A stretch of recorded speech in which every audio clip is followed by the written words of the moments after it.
Welcome to compile करो। क्या आप भी एलएलएम का यूज करके प्रोडक्शन रेडी इकोसिस्टम बनाना चाहते हैं? तो उसके लिए आपको दो चीजें पता होना बहुत जरूरी है। एक तो होता है इवेल, एक होता है गार्डरेल्स। सो बेसिकली जब आप कोई भी सिस्टम बनाते हैं और उसके अंदर जब आप एलएलएम को एज ए बेस मॉडल की तरह यूज करते हैं, तो यूजर के इनपुट और एलएलएम के रेस्पॉन्स को वैलिडेट मेजर करने के लिए आपको काफी सारी चीजों का ध्यान रखना पड़ता है। सो बेसिकली जब यूजर कोई भी इनपुट डालता है, उसके बेसिस पे आपका एलएलएम जो रेस्पॉन्स कर रहा है वो कितना करेक्ट है, कितना कंप्लीट है, कितना सेंस बनाता है उसकी क्वेरी के हिसाब से, राइट? उसको इंश्योर करना जरूरी है। तब जाके आप प्रोडक्शन रेडी इकोसिस्टम को बेटर वे में शेप दे सकते हैं। ओके। और जब कोई यूजर क्वेरी डालता है तो आप अपने सिस्टम को उससे सिक्योर कैसे कर सकते हैं? तो बेसिकली एलएलएम के आउटकम को मेजर करना, कितना इफेक्टिव है, कितना एक्यूरेट है, कितना एफिशिएंट है, और अपने सिस्टम को सिक्योर करना और एक बेटर रेस्पॉन्स अपने कस्टमर को, क्लाइंट को या यूजर को देना। इन दोनों चीजों के लिए इवेल और गार्डरेल्स बहुत इंपॉर्टेंट फैक्टर्स होते हैं। सो इस वाले सेशन में हम इन दोनों चीजों को समझने की कोशिश करेंगे कि इवेल क्या होता है और गार्डरेल्स क्या होता है, किस तरीके से इनका यूज किया जाता है बेटर वे में आउटकम को मेजर करने के लिए, फाइन ट्यून करने के लिए और यूजर की एक्सपेक्टेशन को मीट करने के लिए। सो आप यहाँ पे बोर्ड पे देख रहे हैं, तो मैंने कुछ मैट्रिक्स लिखी है। तो उस मैट्रिक्स के पहले कुछ चीजें हैं कि इवेल पार्ट मैटर क्यों करता है। सो बेसिकली क्वालिटी, सेफ्टी और यूटिलिटी। ठीक है, आपका जो आंसर आया है, जो आप आउटकम दे रहे हैं यूजर को, कितना स्टैंडर्ड है, कितना बेटर है, उसकी क्वालिटी आपको डिफाइन करनी होगी, राइट? उसके बाद आता है सेफ्टी, सिक्योरिटी, कितना सिक्योर आउटकम्स है, टॉक्सिसिटी तो नहीं है, बायस तो नहीं है, कोई ऐसा अब्यूजिव वर्ड तो यूज नहीं कर रहा जिससे यूजर को प्रॉब्लम हो, राइट? या फिर आपका पीआई डेटा तो एक्सपोज नहीं कर रहा है एलएलएम रेस्पॉन्स के थ्रू। दूसरा होता है यूटिलिटी, कितना सेंस बनाता है यूजर की क्वेरी के साथ में जो एलएलएम ने आपको आउटकम दिया है। ठीक है, इस वजह से हमको इवेल पार्ट पे फोकस करना होता है। सो बेसिकली इवेल पार्ट पे फोकस करने के लिए कुछ डिफाइंड एल्गोरिथम्स होती है, कुछ डिफाइंड पैटर्न्स होते हैं, उसके बेसिस पे इवेल को हम जनरेट करते हैं। तो बेसिकली होता है इवेल कैसे काम करता है। सो आप एक मास्टर प्रॉम्प्ट बनाते हैं, एक यूजर की क्वेरी आती है, इन दोनों को आप एलएलएम को एज ए इनपुट की तरह देते हैं। तो आपने जो मास्टर प्रॉम्प्ट दिया है उसमें आपने ये बताया है कि आप जो भी आउटकम जनरेट करेंगे उसको आपको रेफरेंस चेक के लिए इस वाले मास्टर प्रॉम्प्ट को यूज करना है। सो फॉर एग्जांपल, अगर मान लीजिए आप बैंकिंग ट्रांजेक्शन की बात करते हैं और आपने कोई बोट इंजन बनाया है जिसमें यूजर जानना चाहता है कि मुझे मेरे अकाउंट में बैलेंस कितना है, आप मुझे ये चीज बता दो। तो इस तरह का जब आपके पास प्रॉम्प्ट आएगा या इस तरह का कोई यूजर का क्वेरी आएगा, तो आप एक उसका मास्टर प्रॉम्प्ट लिखोगे, मतलब चेक बैलेंस के लिए एक मास्टर प्रॉम्प्ट लिखोगे। उसमें आप ये बताओगे कि यूजर ने की क्वेरी में जब कुछ इस तरह के आपको वर्ड मिले या कुछ इस तरह के या फिर इस तरह का सेंटेंस सब वर्ड मिले, तो आप इसके बेसिस पे उसका रेस्पॉन्स प्रिपेयर करना।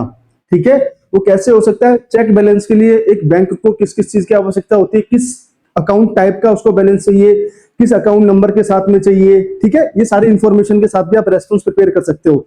तो एक रेफरेंस चेक होता है यूजर की क्वेरी के साथ में, वो आप एलएलएम को देते हो, फिर उसके बाद में आपको बेटर आउटकम्स मिलता है। ठीक है, तो उसकी कुछ एल्गोरिथम्स होती है। परप्लेक्सिटी का मतलब क्या होता है?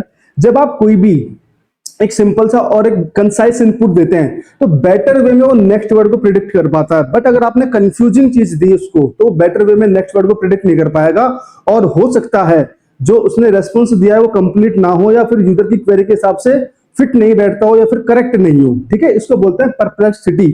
सो बेसिकली इसकी एक सिंपल सी एल्गोरिथम होती है।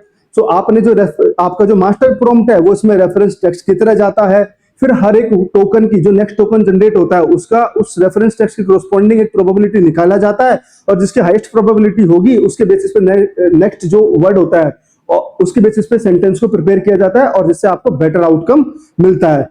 उसके बाद में आते हैं आपके पास में बाइलिंगुअल इवेल अंडरस्टडी। तो बेसिकली इसमें होता क्या है कि आपके पास एक रेफरेंस टेक्स्ट है, रेफरेंस टेक्स्ट क्या होता है? मास्टर प्रॉम्प्ट, और दूसरा यूजर का इनपुट है। तो बेसिकली जो यूजर का इनपुट है उसको एन ग्राम्स में ब्रेक करा जाता है, और रेफरेंस टेक्स्ट को भी एन ग्राम्स में ब्रेक करते हैं। उसके बाद फिर उनमें मैचिंग करी जाती है, और मैचिंग के बेसिस पे जितना बेटर स्कोर मैच होता है उसके बेसिस पे फिर आपको आंसर रिटर्न किया जाता है। तो अगर आप यहाँ पे देखेंगे तो compare model output to reference text using n gram overlap use in translation and summarization. So basically ये सबसे इंपॉर्टेंट फैक्टर है कि कब अपन को ये वाली एल्गोरिथम का यूज करना है, जब मुझे ट्रांसलेट करना है या समराइज करना है। ठीक है, तो एन ग्राम के बेसिस पे मैं जब आउटकम जनरेट करूंगा तो मैं पहले मैचिंग करूंगा रेफरेंस टेक्स्ट के अंदर जाके कि कितना बेटर वे में चीजें मैच हो पा रही है, जो रेफरेंस टेक्स्ट में जो यूजर ने मुझे गाइड किया क्या उसी के वे में मैंने नया सेंटेंस जनरेट किया या नहीं किया है।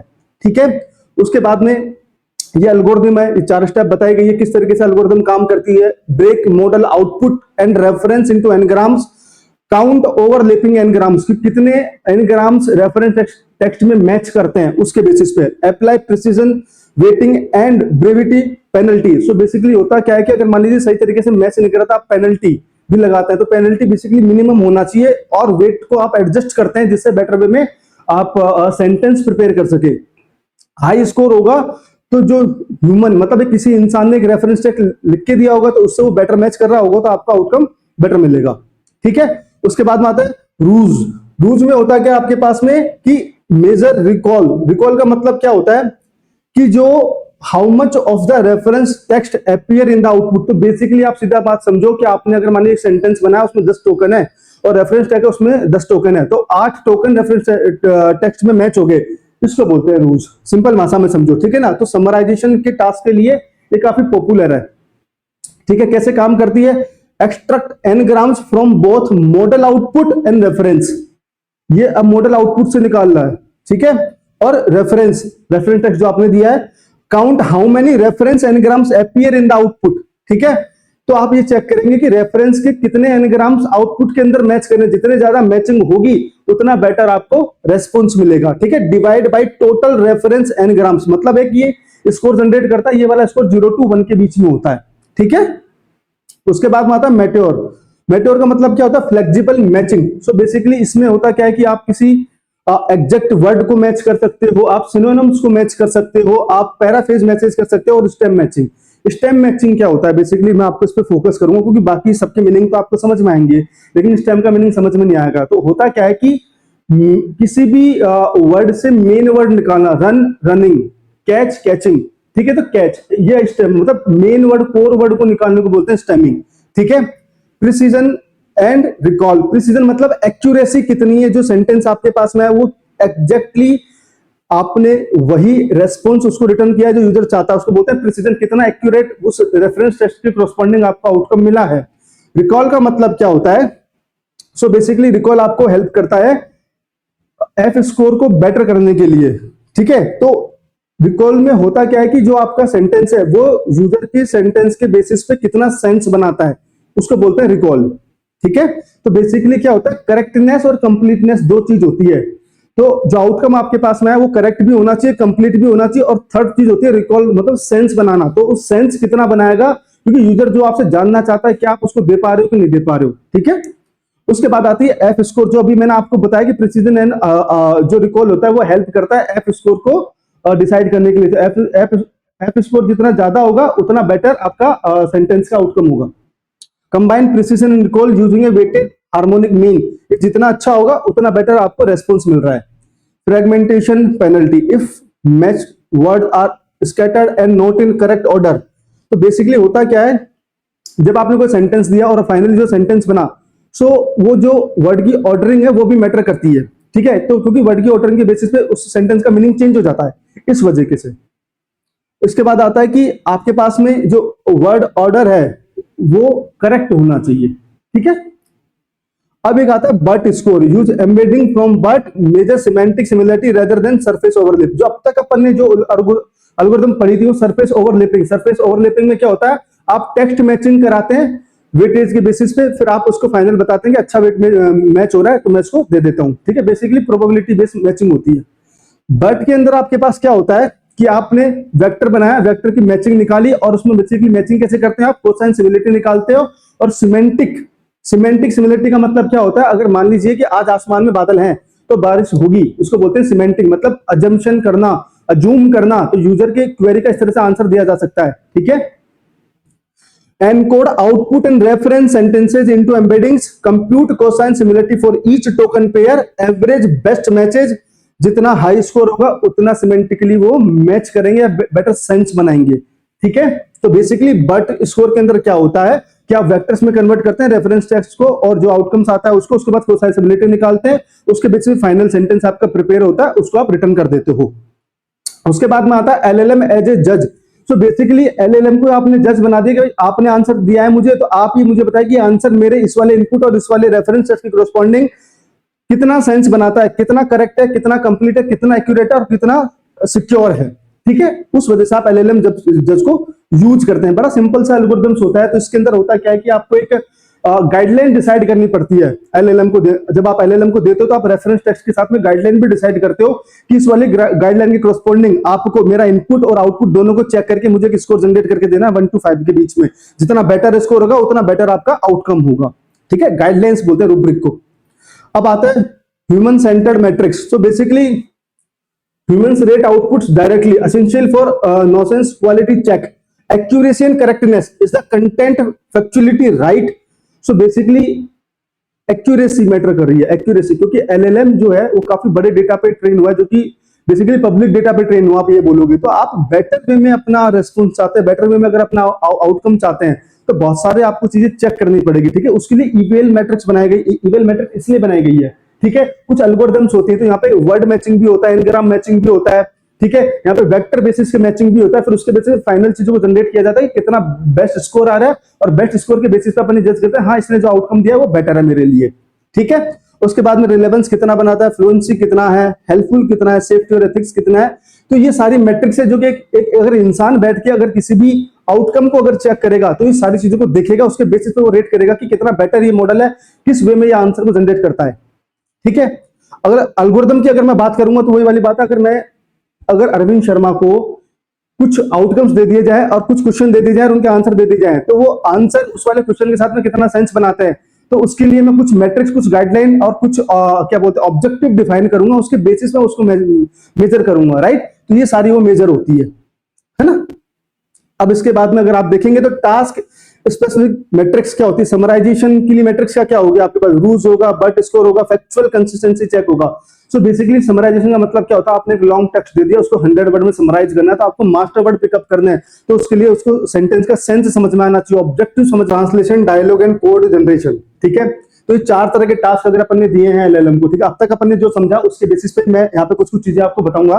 सो बेसिकली समराइजेशन के लिए आपने rules, BERT score, factual consistency check, आप ये सब चीजें चेक करेंगे, क्योंकि समराइजेशन एक अलग पर्पज होता है। तो बेसिकली आपने बहुत लॉन्ग टेक्स्ट दिया, आपको उसको मिनिमम 10 वर्ड में या 20 वर्ड में या 50 वर्ड में उसको समराइज करना है, तो आपको एक मास्टर टोकन्स के बेसिस पे फाइनल आउटकम जनरेट करना पड़ेगा। राइट, उसके बाद आपके पास आता है ट्रांसलेशन। अगर आप हिंदी से इंग्लिश में और इंग्लिश से हिंदी में अगर ट्रांसलेट कर रहे हैं तो उसके लिए फिर आपको बाइलिंगुअल, कॉमेट और ह्यूमन एडुकेसी, रेटिंग्स, तो इन सब चीजों का ध्यान रखना पड़ेगा। ठीक है, तो ये होती है task specific metrics, same for dialogue और सेम फॉर कोड जनरेशन। तो कुछ मैट्रिक्स होती है जिनका हमको ध्यान रखना होता है, किस तरह का हमारा पर्पज है, हमारा ऑब्जेक्टिव क्या है, उसके बेसिस पे गाइडलाइंस को डिसाइड किया जाता है। ठीक है, उसके बाद हम आते हैं सेफ्टी एंड रोबस्टनेस मैट्रिक्स पे। सो बेसिकली सेफ्टी के अंदर क्या क्या चीजें होती है जो हम गार्डरेल्स में समझेंगे, ये सब चीजों को, टॉक्सिसिटी क्या होता है, बायस क्या होता है, प्राइवेसी क्या होता है। ठीक है ना, इन सब चीजों को हम डिटेल में गार्डरेल्स वाले जो भी आगे स्लाइड आएगी उसमें अपन डिटेल में इसको समझने की कोशिश करेंगे, बिकॉज एक एंटायर प्रोडक्शन रेडी इकोसिस्टम को बनाने के लिए ईवेल एंड गार्डरेल्स दोनों को साथ में पुट किया जाता है। ठीक है, उसके बाद कुछ एल्गोरिथम्स होती है, define a list of unsafe categories. तो बेसिकली क्या होता है कि आपको एक क्या बोलते हैं कि अनसेफ कैटेगरीज के बारे में पहले चीजें डिफाइन करनी पड़ती हैं, आपको उनको कैटेगराइज करना पड़ता है, उसके बेसिस पे फिर जो आपके पास में रेस्पॉन्स या तो जा रहा है या फिर आपके पास इनपुट आ रहा है उसके बेसिस पे आप उनको चेक करते हैं। ठीक है, कुछ रेगेस पैटर्न आपको डिफाइन करने पड़ते हैं, इन सब चीजों के बेसिस पे फिर आप फाइनली प्रिवेंट करते हैं अपने सिस्टम को कॉम्प्रोमाइज होने से, या फिर एलएलएम को आप स्टॉप करते हैं कि वो गलत रेस्पॉन्स आगे ना भेजे। ठीक है, उसके बाद आता है मॉडर्न बेस्ट प्रैक्टिसेस इन एलएलएम एवोल्यूशन। तो इसका मतलब क्या होता है कि हाइब्रिड मैट्रिक्स, बेसिकली क्योंकि आपने जो नया नया कस्टम मॉडल बनाया है, ठीक है, आपने बिजनेस डेटा और हिस्टोरिकल डेटा पे यूज करा, बट वो रियल वर्ल्ड के डेटा पे ट्रेन अभी नहीं है। तो जैसे यूजर का डेटा जो आपके पास जनरेट होगा रियल वर्ल्ड वाला, उसके बाद में आपको अपनी चीजों को काफी सारा इंप्रूव करना पड़ेगा। राइट, आपको अपने सिस्टम को फाइन ट्यून करना पड़ेगा। तो उस वजह से शुरुआत में आप क्या करते हैं, combine automatic human and LLM जैसे अप्रोचेस, तो आप दोनों को कंबाइन कर दोगे। अगर मान लीजिए कि आपने कुछ क्वेश्चन के कॉरस्पॉन्डिंग आंसर जनरेट करे, तो आप उनको एक इंसान बैठेगा, उनको रेट कर देगा, रेटिंग के बेसिस पर आप एलएलएम को बोलोगे या अपने मॉडल को बोलोगे यार ये इसका सही था, ये गलत था, आपने इसको गलत तरीके से प्रेडिक्ट करा था, आप मॉडल को उस तरीके से ट्रेन करोगे बेटर वे में। ठीक है, उसके बाद में टास्क स्पेसिफिक इवैल्यूएशंस होती हैं, एवेल्यूएट अक्रॉस डायमेंशंस होता है, रेड टीम होता है, कैलिब्रेशंस। बेसिकली कैलिब्रेशंस क्या होता है कि आप बार बार गाइडलाइंस के बेसिस आप अपनी गाइडलाइन को इंप्रूव करोगे अपने बिजनेस ऑब्जेक्टिव के बेसिस पे और एलएम का जो आउटकम आ रहा है उसके बेसिस पे। उसके बाद फिर आप वापस उसको प्रिपेयर करोगे बेटर आउटकम के लिए। ठीक है, इन सब चीजों के बारे में अपन समझेंगे, क्योंकि देखो टास्क किसी स्पेसिफिक का मतलब क्या होता है कि ऑब्जेक्टिव क्या है आपका, बेसिकली आप किस तरह का आउटकम चाहते हैं, है ना। तो यहाँ पे ट्रांसलेशन का मीनिंग एकदम अलग होता है, समराइजेशन का मतलब एकदम अलग होता है, कोडिंग का मतलब एकदम अलग होता है। तो उसके बेसिस पे फिर आपको अपनी गाइडलाइन डिसाइड करनी पड़ेगी, आपको अपना रेफरेंस टेक्स्ट उसमें भी शेप देना पड़ेगा। ठीक है, उसके बाद में आती है end to end evaluation process का मतलब क्या होता है। पहले आप गोल डिफाइन करते हैं कि आपका गोल क्या, एक्यूरेसी है, करेक्टनेस है, क्या गोल है। उसके बाद आप डेटा को प्रिपेयर करते हैं, डेटा प्रिपेयर करने के बाद आप अपने मॉडल को रन करते हैं, उससे जो आउटकम आता है उस आउटकम के बेसिस पे फिर आप कुछ मैट्रिक्स अप्लाई करते हैं। उन मैट्रिक्स के बेसिस पे आप ये जज करते हैं कि जो आउटकम आया ये बेटर है या मेरे यूज का है या नहीं है, करेक्ट है, कंप्लीट है या फिर एक्यूरेट है या नहीं है। ठीक है, इसको बोलते हैं मैट्रिक्स अप्लाई करना। उसके बाद आप सेफ्टी चेक मतलब गार्डरेल्स चलाते हो, गार्डरेल से अगर वो पास हो जाएगा फिर आप उसको आगे लेके आते हो। उसके बाद फिर आप उसको जज करते हो, या तो एक इंसान बैठा होगा या फिर एलएलएम को आप यूज कर सकते हो कि भाई आप अपने रेस्पॉन्स को स्कोर दे दो, ये इसका रेफरेंस चेक था, ये इसका यूजर का क्वेरी था, ये आपका आउटकम है। इसके बेसिस पे आप इसको स्कोर दे दो कि आपको क्या लगता है कि जो आपने आउटपुट जनरेट किया वो बेटर है या नहीं है। ठीक है, इसके बाद आता है एग्रीगेट रिजल्ट, जो आप कंबाइन अक्रॉस ऑल मैट्रिक्स और प्रोड्यूस डैशबोर्ड। उसके बेसिस पे आपको चीजें दिख जाएंगी।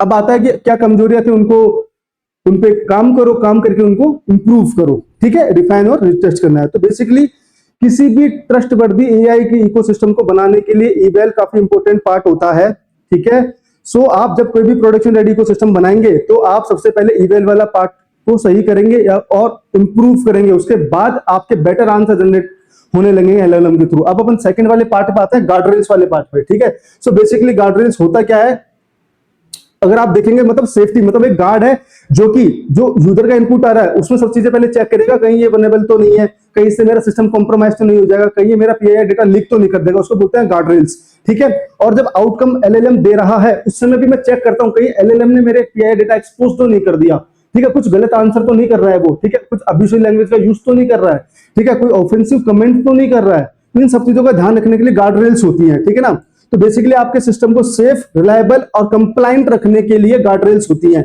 ठीक है, तो बेसिकली इनपुट होता है और आउटपुट होता है। तो इनपुट पे यूजर क्वेरी पर, आउटपुट पे एलएलएम के रेस्पॉन्स पे लगता है। ठीक है, क्यों चाहिए प्रॉम्प्ट इंजेक्शन, तो बहुत बड़ी प्रॉब्लम होती है। जैसे एसक्यूएल इंजेक्शन होता है वैसे प्रॉम्प्ट इंजेक्शन भी होता है। ठीक है, उनको अवॉइड करने के लिए अपन को प्रॉम्प्ट क्या बोलते हैं गार्ड रेल्स चाहिए होंगे। तो कुछ डिफाइंड पैटर्न्स होते हैं, है ना, उनके बेसिस पे हम डिटेक्ट करते हैं कि जो इनपुट आ रहा है वो वल्नरेबल तो नहीं है।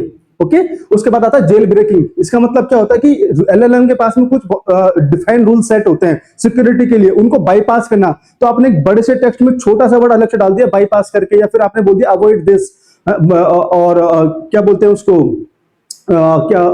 या फिर आपने बोला कि एज ए एडमिन में इस तरह का चीज कुछ करना चाहता हूं तो आप मुझे उसको बेटर वे में सजेस्ट करें। तो बेसिकली आपने अजम्पशन लेने को बोला एलएलएम को, और वो आपको ये नहीं बता पाया है कि ये वाला टेक्स्ट वल्नरेबल है, इसके बेसिस पे मैं कुछ सेंसिटिव डेटा भी एक्सपोज कर सकता हूं। ठीक है, इसको बोलते हैं जेल ब्रेकिंग। बेसिकली आप एलएलएम के जो रूल इंजन जो उसने सिक्योरिटी लेयर बना रखी है उसके अंदर आप एंटर कर जाते हो। ठीक है, तो आपको तो जनरली अटैकर्स करते हैं प्रॉम्प्ट को इस वे में डिजाइन करते हैं कि वो चीजें बाईपास हो जाती हैं। उसके बाद आता है प्राइवेसी और डेटा लीकेज। बड़ा सिंपल सी बात है, सब जगह आपने इसको पढ़ा होगा, पीआईआई डेटा लीकेज होता है ये। टॉक्सिसिटी और बायस, ऑफेंसिव हेटफुल कमेंट्स। ठीक है, उसके बाद आता है हेलुसिनेशंस। तो बेसिकली हेलुसिनेशंस के को भी आप इजीली प्रिवेंट कर सकते हो, मतलब रिड्यूस कर सकते हो गार्डरेल्स के थ्रू। सो कॉन्फिडेंटली प्रोवाइडिंग फॉल्स और फैब्रिकेटेड फैक्ट्स। ठीक है, क्योंकि आपने प्रॉम्प्ट को शेप वैसे दिए तो उसके जो पूरी लेयर थी सिक्योरिटी वो बाईपास हो गई है ना। इसके बाद आता है इलीगल एंड अनएथिकल कंटेंट। तो बेसिकली जो लॉ के अगेंस्ट होता है उन चीजों को हम ना करें, वो वाला कंटेंट हम रिटर्न ना करें। ठीक है, इस वजह से ये सब चीजें कंट्रोल करने के लिए हम गार्डरेल्स का यूज करते हैं। तो गार्डरेल्स में कुछ मैट्रिक्स होती है, use during development to measure quality, accuracy, relevance and coherence. ठीक है, गार्डरेल्स क्या होता है, active in production in real time to block unsafe cases. ठीक है, तो डिजाइन प्रिंसिपल्स होते हैं कुछ। तो बेसिकली गार्डरेल्स जब आप लगाओगे तो आपका सिस्टम स्लो नहीं होना चाहिए, आपके सिस्टम की एक्यूरेसी बेटर होनी चाहिए, आपका सिस्टम जो है सिक्योरिटी प्रूफ होना चाहिए। ठीक है, और फ्लेक्सिबल होना चाहिए, रिलायबल होना चाहिए। ये 4 फैक्ट्स होते हैं जनरली। ठीक है, उसके बाद आती है कोर एल्गोरिथम्स एंड प्रोसेसेस। तो बेसिकली काफी सिंपल चीज है। मैं इस वाले सेशन में सब चीजों को एकदम सिंपल करके समझा रहा हूं जिससे आप बेटर एक प्रोडक्शन रेडी इकोसिस्टम बना सके, ठीक है। उसके बाद आता है कि input guard algorithm. So basically basic checks, length, formatting, malicious pattern. So basically होता क्या है कि आप जब कोई भी प्रॉम्प्ट में इनपुट डालते हैं तो उसकी लेंथ डिफाइन होती है, ठीक है। तो कंटेंट की लेंथ कितनी है, किस तरह का कंटेंट आ रहा है, तो आपके पास में कुछ प्री डिफाइंड मेथड्स, कुछ टेक्स्ट, सबवर्ड्स, वर्ड्स होते हैं और रेगेक्स पैटर्न्स होते हैं। उनके थ्रू ये वाली लेयर पहले पास होती है, उससे चेक किया जाता है कि कहीं ये इन वाले एक्स कैटेगरी में तो नहीं आता। अगर उस कैटेगरी में आता तो उसके बेसिस पे फिर आपको डिसीजन लेना पड़ता है। तो बेसिकली डिसीजन कैसे डिपेंड होता है, आपके ऑर्गेनाइजेशन ने डिसाइड करता है कि मुझे कितना स्ट्रिक्टली चीजों को अवॉइड करना है या स्टॉप करना है, ठीक है। So loop for the prompt injection tricks. So basically ignore instruction, ठीक है। प्रिटेंड यू आर, मतलब आई एम एडमिन, ये मैंने आप ऐसा प्रिटेंड करो आप एडमिन हो। फिर आप कैसे करोगे, तो एलएलएम को समझाने की कोशिश करा तो एलएलएम इसको कंफ्यूज हो जाएगा, तो आपको फिर वो एक्चुअल आंसर दे देगा जो कि नहीं देना चाहिए था उसको, ठीक है। डिटेक्ट पर्सनल और सेंसिटिव डेटा, डिसाइड। अब डिसाइड वाली स्टेटमेंट क्या होता है, ब्लॉक, सैनिटाइज और अलाउ। ये डिसीजंस आपको लेने पड़ते हैं, तो कुछ स्टैंडर्ड्स होते हैं गार्डरेल्स के लिए, कितना स्ट्रिक्टली आप उसको फॉलो करना चाहते हो, ठीक है। स्ट्रिक्टनेस के बेसिस पे फिर वो चीजें आगे काम करती है। फिर एक आता है आउटपुट गार्ड एल्गोरिथम, मतलब रन ए टॉक्सिसिटी और बायस चेक, ठीक है। Detect whether the response leaks secret और contains PII data, the system is retrieval based, verify whether facts are supported by the sources. So basically होता क्या है, outcome के अंदर आप क्या क्या चीजें चेक करोगे, एलएलएम से जो आपको आउटकम मिला है वो कहीं उसमें कुछ ऐसी भाषा का यूज तो नहीं किया गया है जो कि नहीं करनी चाहिए थी, कुछ आपका पर्सनल इंफॉर्मेशन तो शेयर नहीं कर रहा है, क्योंकि आपके पास प्रॉम्प्ट इंजेक्शन अगर बाईपास हो गए बहुत सारे रूल्स, तो आप आउटपुट की तरफ से आप चीजों को सेव कर सकते हो, है ना, इस वजह से। फिर आता है एलएलएम एज ए जज। तो आपके पास जो आउटकम आया था आप एलएलएम से आपने खुद से पूछ लिया कि भाई आप क्या कोडिंग है, आपको क्या लगता है कि ये आंसर सेफ है, ठीक है। इसको बोलते हैं तो सेफ, अनसेफ और अनश्योर, ठीक है। तो खुद ही अपना एक छोटा सा मॉडल का आपने कस्टम मॉडल बना लिया, फिर आपने बेस मॉडल से भी पूछ लिया कि यार आप अपने आंसर को जज करिए। Small model reviews response against policies. Small model का मतलब क्या होता है कि आपने एक छोटा सा अलग मॉडल बना रखा है जो कि बेस मॉडल के ऊपर रेडी है, और उसके अंदर आपने बोला कि आप मुझे यस और नो में आंसर कर दो, ये आपके अकॉर्डिंग सेफ है नहीं है, ठीक है, या फिर कोई आप मुझे स्कोर दे दो। उसके बाद आता है prompt injection, heuristic, pattern and classifier. ये तीन चीज होती है। Spot keywords like ignore, previous, bypass rules. तो कुछ हाइलाइटेड कुछ वर्ड्स की एक डिक्शनरी होती है जिसके बेसिस पे हम डिफाइन करते हैं कि ये प्रॉम्प्ट इंजेक्शन हो रहा है कि नहीं हो रहा है। उसके बाद होता है detect if the input looks like a system prompt as a user input. So basically होता क्या है कि प्रॉम्प्ट को के साथ में प्ले करना, बेसिकली प्रॉम्प्ट को मॉडिफाई करना। अटैकर्स का काम क्या होता है, प्रॉम्प्ट को मॉडिफाई करना, ठीक है ना। और classifier, train model to recognize suspicious instructions, ठीक है। प्राइवेसी में क्या होता है, rules plus AI to detect sensitive terms, name, ID, credit cards, emails.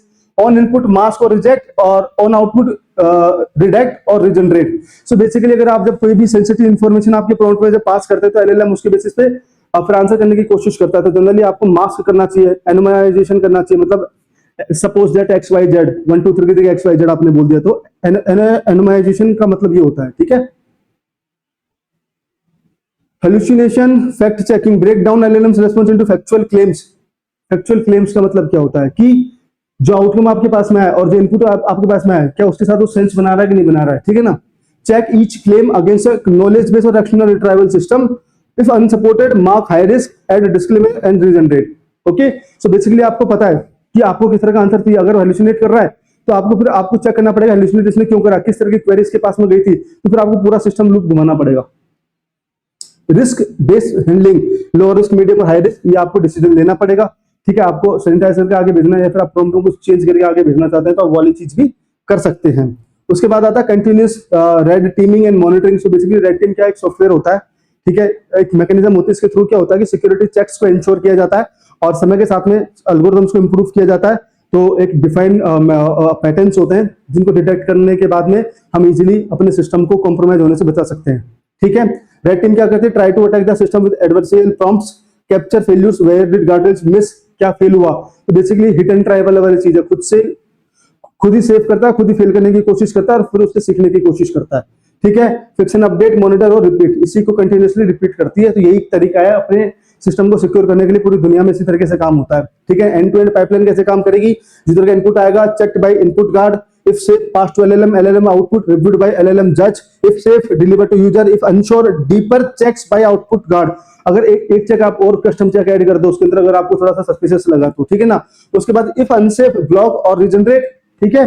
या फिर all results logged red team monitoring cycle को आप पास करते रहो और अपनी उस वाली एल्गोरिथम्स को इंप्रूव करते रहो। ठीक है, की टेकअवेज क्या होते हैं? Safety net for LLMs, they protect before after the model generates content, must balance speed, accuracy and reliability, risk are diverse. Okay, इसका मतलब क्या होता है? Injection, privacy, toxicity and hallucinations and बाइस, रिस्क आर डाइवर्स। तो काफी सारी risk हो सकती हैं, ठीक है, उनको अवॉइड कैसे किया जा सकता है? ये इसलिए होता है गार्ड रेल्स।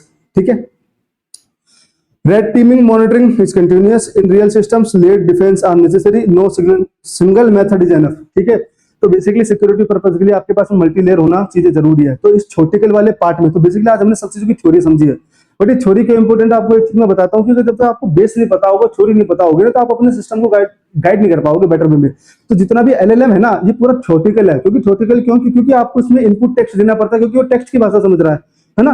तो आप कितना बेटर वे में अपने थॉट प्रोसेस से एक गाइडलाइन प्रिपेयर कर सकते हो, वो सबसे इंपॉर्टेंट पार्ट है। तो बेसिकली प्रॉम्प्ट इंजीनियरिंग वाला पार्ट इसमें क्रिटिकल होता है। ठीक है ना, इसलिए प्रॉम्प्ट इंजीनियरिंग के लिए भी हमने एक सेशन बनाया, किस तरीके से आप अपने प्रॉम्प्ट इंजीनियरिंग की स्किल को बेटर कर सकते हैं। आप वो वाला वीडियो जाके देख सकते हैं। ठीक है, तो इसी तरह के इंटरेस्टिंग एल्गोरिथम्स और पैटर्न्स और फैक्ट्स को जानने के लिए जुड़े रहिए हमारे साथ में, और इस वाले चैनल को ज्यादा लाइक, सब्सक्राइब और शेयर करिए। Thank you.